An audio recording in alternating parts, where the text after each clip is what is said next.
Hello students, in today's video we will head on to our next chapter. We have all seen flowers, rose, tulip, orchid, sunflower. See, they are very colorful and attractive. We also call flowers as blossoms, and they are very eye tempting and they are very soothing to look at. But flowers are not on plants just to make them look pretty. They are there as a vital part of a flowering plant's life cycle. They play a very significant role. There is a purpose why there is flower on a plant. That is what we are going to learn. So, before we start with the main topic of our today's chapter, it is very important for us to know the different parts of a flower.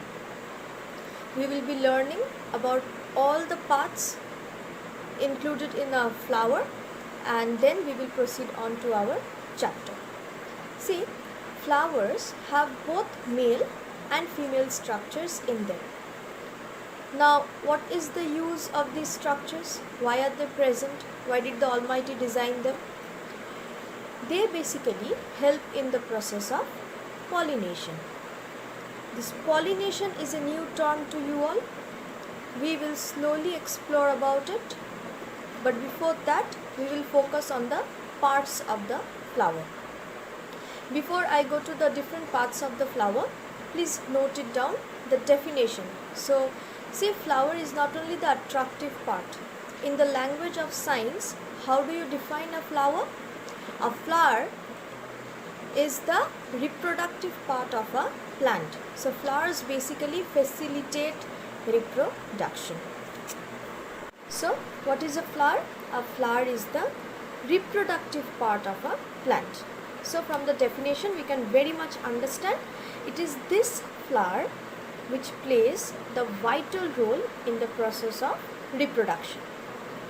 Now, let us look into the different parts of a flower.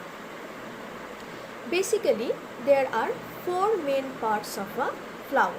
What did I say?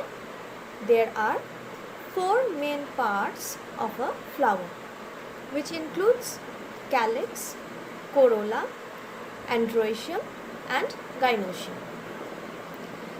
I repeat, the four main parts of a flower are calyx, corolla, androecium and gynoecium.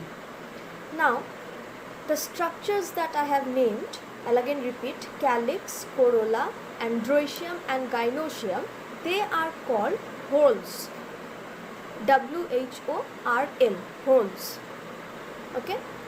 Now, a flower which is having all the four parts in it is called a typical flower. So, I repeat, a typical flower has four main parts, which are calyx, corolla, androecium and gynoecium.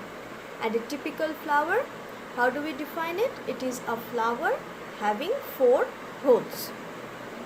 Now, the stalk of a flower is called the pedicle. What is its function? It holds the flower upright. You see, a flower is not drooping. A healthy flower, a flower which buds off from a plant, that is never drooping. It is always straight. Who is helping it? It is the pedicle who is helping the flower to stand upright. Now, the tip of the pedicle is a flattened structure. What is the name of that structure? It is the thalamus. I repeat, thalamus. Now, what is the function of thalamus? Thalamus is the part where the flower parts are all arranged. So, I repeat, a typical flower has four main parts: calyx, corolla and androecium and gynoecium. Now, typical flower is a flower having four whorls. The stalk of a flower is called the pedicle. The function is it helps the flower to stand upright. The tip of the pedicle is flattened, which is called the thalamus, and this is where the flower parts are. Now we will discuss about the whorls. WHORN. These holes are the folds in a flower. Like I already have mentioned it to you, a typical flower has how many holes? It has 4 holes, namely the calyx, corolla, androecium and gynoecium. Now we come to calyx. What is calyx? Calyx is the first fold of a flower, or in other words, it is the outermost hole of a flower, consisting of a green leafy structure. This green leafy structure is called what? Sepals. I repeat, calyx is the first fold, or it is the outermost hole of the flower, consisting of a green leafy structure. This green leafy structure is called the sepals. Now, sepals collectively are called the calyx. So this is the entire structure. All sepals together form calyx, and this calyx is the first fold or the outermost hole of the flower. Now what is the function of calyx? Calyx helps to protect the unopened bud. So it is basically forming a shield, a protection to the unopened bud. So calyx is the first fold, which consists of a green leafy structure. This green leafy structure is called the sepal. A lot of sepals together form the calyx. Function: it helps to protect the unopened bud. Next is corolla. What is corolla? Corolla is the second hole or the second fold. Corolla is composed of petals. Collectively, all petals are called the corolla. Now, petals, as you have seen, they are usually colored, and their function is to attract the insect. How? It is because of the tempting, the attractive colors they have. They easily attract the bees, or also like most of them also produce scents, which also helps in attracting the insect. So corolla is the second hole or the second folding. It is composed of petals. Now petals are usually colored and they are collectively called the corolla. Like in case of the previous one, in case of calyx, what did you see? Collectively all sepals, like all sepals together formed the calyx, and all petals together form the corolla. And what is the function of corolla? Their color and scent helps to attract the insects. Next is androecium. What is androecium? Androecium is the third hole of the flower or the third fold of the flower. Androecium contains the male reproductive unit.